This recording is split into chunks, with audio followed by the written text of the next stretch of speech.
안녕하십니까? 2026년 지방선거 더불어민주당 공천 심사 결과 및 정무적 리스크 분석 발표를 시작하겠습니다. 오늘은 3월 2일 중앙당 공관위 6차 회의를 기반으로 현황을 살펴보고 언론 프레이밍을 해부하는 시간을 가지겠습니다. 먼저 핵심 요약을 통해 오늘 발표의 주요 내용을 말씀드리겠습니다. 현황으로는 서울, 울산, 경기, 그리고 호남 지역을 포함한 4개 주요 지역의 경선이 확정되었으며 컷오프를 최소화하고 결선 투표 원칙을 적용하고 있습니다. 주요 이슈로는 보류 지역과 제주 지역의 감점 논란이 있습니다. 특히 25% 감점 규정과 최고위원회의 최종 의결이라는 정무적 변수가 대립하고 있습니다. 이에 대한 전략으로 언론 프레이밍을 해부하고 확증 편향 보도의 구조적 원인을 분석하여 리스크 관리 제언을 드리고자 합니다. 다음은 확정된 주요 지역 경선 대진표입니다. 먼저 서울특별시에서는 김영배, 김영남, 박주민, 박홍근, 전현희, 정원호 6인 후보가 경선을 치릅니다. 울산광역시는 김상욱, 송철호, 안재현, 이선호 4인입니다. 경기도에서는 권칠승, 김동연, 양기대, 추미애, 한준호 5인이 경선에 참여하며 전남 광주 통합특별시의 경우 각 4인의 후보가 있습니다. 광주권역에서는 강기정, 민영배, 이병훈, 정준호 후보, 전남권역에서는 김영록, 신정훈, 이계호, 주철현 후보가 나섭니다. 이번 공천에서는 심각한 결격 사유가 없는 한 경선 공모 후보 전원에게 기회를 부여하며 컷오프를 최소화하는 원칙이 적용되었습니다. 이어서 핵심 경선 룰 및 타임라인을 살펴보겠습니다. 발표된 4개 지역 모두 결선 투표를 포함하고 있습니다. 여성 청년 배려 측면에서는 상위 3인 압축 시 여성이나 청년 후보가 없을 경우 1인을 추가하여 최대 4인 경선을 진행합니다. 통합특별시 특화 방식으로 광주와 전남은 5인 압축 후 시민공천 배심원제와 순회투표를 도입합니다. 서울 경선은 마지막으로 배치될 예정이며 4월 20일 이전 모든 공천을 완료하는 것을 목표로 하고 있습니다. 다음으로 보류 지역 및 추가 공모 현황입니다.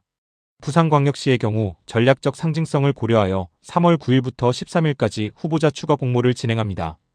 대구 경북과 대전 충남 지역은 통합 여부 결정 후에 경선 방식이 확정될 예정입니다. 전북 제주 세종 지역은 현재 심사 진행 중이며 보류 상태로 12주 내에 가닥이 잡힐 것으로 예상됩니다. 이들 지역은 가장 첨예한 이해관계가 대립하는 지역이기도 합니다. 핵심 쟁점으로는 제주 지역의 감점 딜레마를 짚어보겠습니다. 먼저 문대림 의원의 경우 2012년 공천 불복 탈당 및 무소속 출마가 사유가 되어 25% 감점 대상이 됩니다. 공관위의 통보는 완료되었으나 최고위원회의 예외 적용 판단을 대기 중입니다.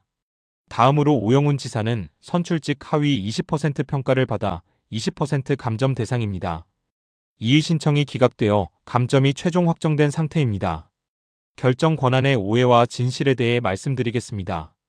공천관리위원회는 행정적 절차 및 규정 적용을 통보하는 역할을 하며 최고위원회는 정무적 판단 및 최종 의결 권한을 가집니다. 당원당규상 상당한 사유가 있을 경우 달리 정할 수 있다는 조항이 있기 때문입니다. 언론 보도가 바로 이 최고위원회의 결정 과정에 집중되고 있습니다.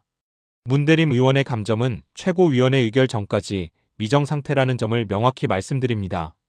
그렇다면 현재 언론 보도가 명백한 오보일까요?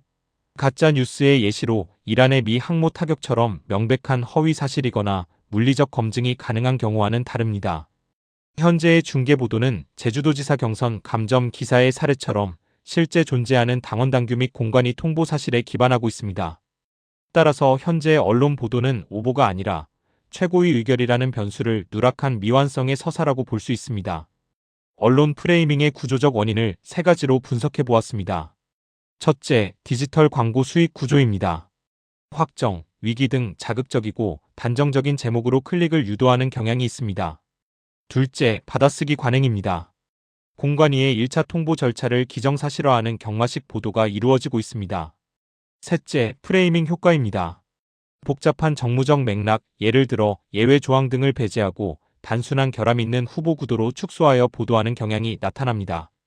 이러한 편향 보도가 당내 여론에 미치는 영향은 무엇일까요? 첫째, 낙인 효과입니다.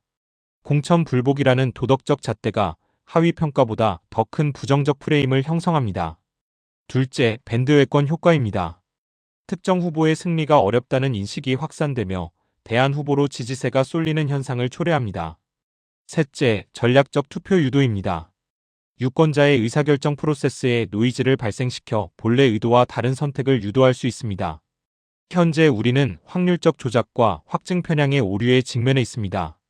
실제 확률을 보면 최고위원회의 정무적 판단에 따라 감점이 면제될 확률은 분명히 존재하며 P는 0보다 큽니다. 하지만 언론 보도 수치를 보면 언론은 감점이 100% 확정 적용된 것처럼 묘사하여 P가 1에 가깝게 보도합니다. 이는 결정되지 않은 미래 가치를 현재의 상수로 치환하는 오류를 범하는 것으로 유권자에게 심각한 착시를 일으킵니다. 리스크 관리를 위한 전문가 제언을 드립니다. 첫째, 정보의 시차 인식이 중요합니다. 공관위의 행정적 통보와 최고위의 정무적 의결 사이의 시간적 간극을 명확히 인지해야 합니다. 둘째, 판례 및 전례를 적극 활용해야 합니다. 과거 민주당에서 대선 기여 등을 이유로 특별복당 및 감점을 면제해준 사례를 여론전의 근거로 삼을 필요가 있습니다. 셋째, 형성 중인 여론으로 간주해야 합니다. 현재의 보도를 확정된 사실이 아닌 3월 4일 연속회의를 앞둔 형성 중인 여론으로 취급하고 부안해동하지 말아야 합니다. 결론적으로 우리는 노이즈를 넘어선 데이터 기반의 정무적 판단이 필요합니다. 2026년 경선은 언론의 프레임이 아닌 당의 정무적 결단과 유권자의 전략적 선택으로 완성될 것입니다. 최고위원회의 최종 의결 전까지 모든 예측은 상수가 아닌 변수라는 점을 다시 한번 강조드립니다.